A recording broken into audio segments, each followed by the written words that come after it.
Happy Halloween, horror fans. We got a spicy one here for you today.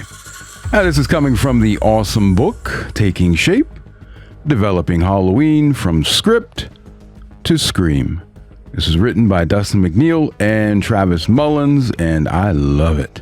Okay, so I consume a lot of horror content. I read a lot of articles, still love Fangoria magazine. I'm somebody that enjoys a lot of behind the scenes. And I've never heard of this, and I was just not aware that there was this lingering accusation from horror fans accusing John Carpenter, ripping off something from Black Christmas. I'd never heard this before.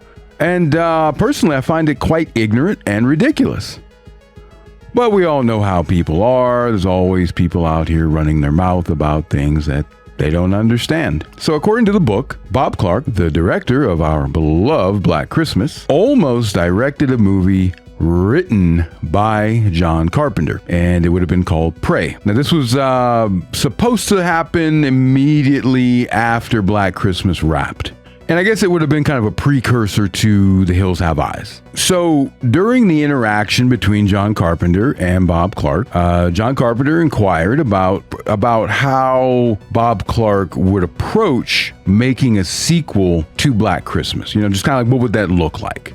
And this is most likely just these two creative people shooting the shit, right? Trading ideas and so on. Bob Clark responded with, basically saying Billy, with his crazy ass, he would have been apprehended and institutionalized, only to escape on Halloween in the near future. And then obviously, he would continue his killing rampage.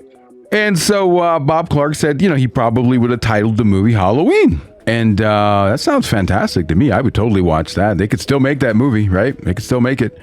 Whatever. Put a color in the title, Black Halloween, Red Halloween. Ooh, I kind of like that. But as the book accurately points out, Halloween started with Irwin Yablans. Okay? Remember, it was originally the Babysitter Murders on Halloween night. And then at a certain point in the production, Irwin Yablans was like, hey, you know what? Let's just call it Halloween. I'll check around with the trademarks and the copyright stuff.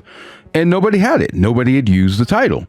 So it was Irwin Yablans that named the movie Halloween, not John Carpenter. So I guess the rest of this comes from, just similarities for camera techniques that would later become tropes in slasher movies. So I guess this little rumor found some momentum and some staying power, obviously. So much so that Bob Clark felt the need to publicly bring the hammer down on you little gossiping chicken heads out there back in 2004. And this took place at the 30th anniversary screening of Black Christmas.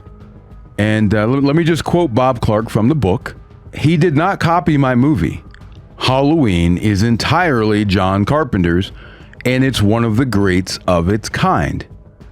Now, he would also go on to say that his Halloween would have been drastically different from what John Carpenter and Deborah Hill created. So there you go. Straight from Bob Clark. He's telling you, shut the fuck up about it already. You don't know what you're talking about. And may he rest in peace.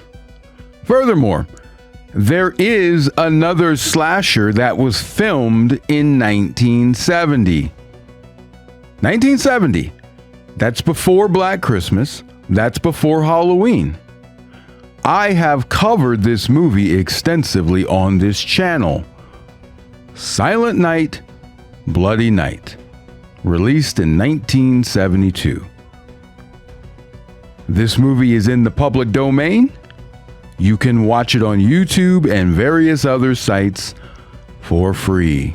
Now, this movie is really rough around the edges, and it is nowhere near as good or as polished as Halloween or Black Christmas. However, in this movie, you will see camera techniques that would become commonplace in the slasher genre. Oh, by the way, the killer calls people on the phone and invites them over to get, a little Netflix and murder.